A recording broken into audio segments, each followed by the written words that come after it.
Doña Juana Rodriguez Street is a street located in Quezon City, New Manila. It was later renamed Broadway Avenue. Our story begins with a sales lady called Mrs. Santos, who mainly sold Tupperware products. She was conducting a product demonstration in Laguna when a middle-aged gentleman called Mr. Cruz approached her with an invitation to do another demonstration in a house along Doña Juana Rodriguez Street.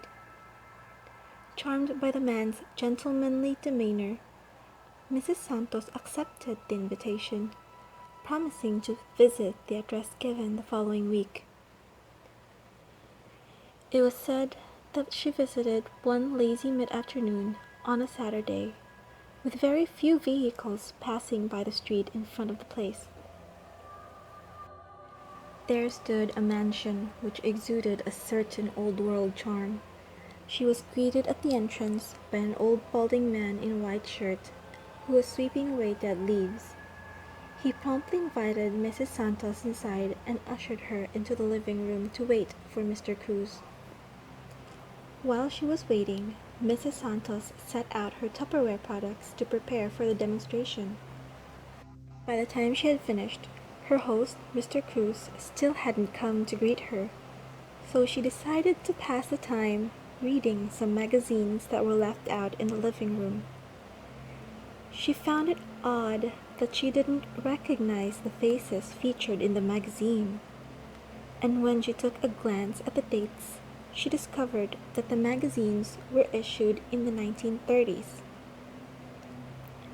Suddenly hearing voices coming from upstairs, she looked up to see Mr. Cruz coming down the stairs together with several men and women looking quite similar to him in age and bearing. He proceeded to introduce them to Mrs. Cruz as his friends. She observed that they were all wearing varying styles of formal wear, all uniformly in the color gray. She dismissed it as being a color choice for their club or organization and started to demonstrate her products.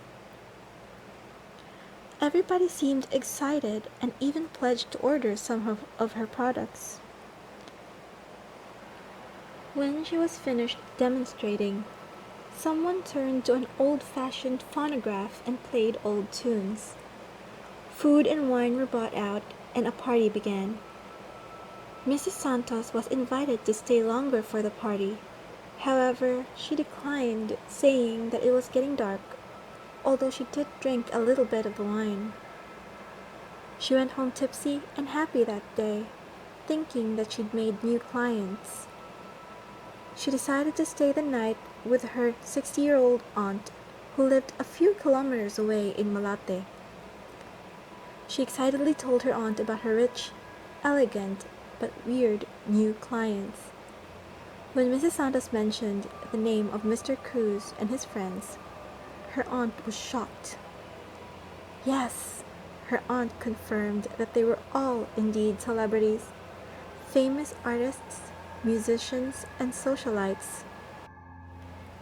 The only thing was, her aunt knew of them when she was in college, decades ago.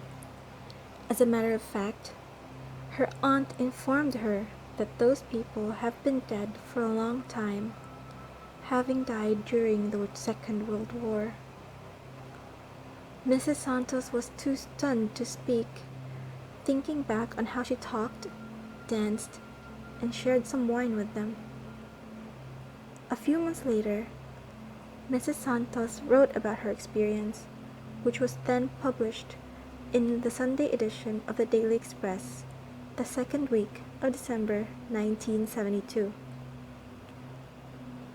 One strange thing to note is that years later, as the story was spread by word of mouth, one person allegedly visited the National Library to check copies of the Daily Express from 1972. They discovered that all the issues of the Daily Express made in 1972 were indeed there, except the one from the second week of December.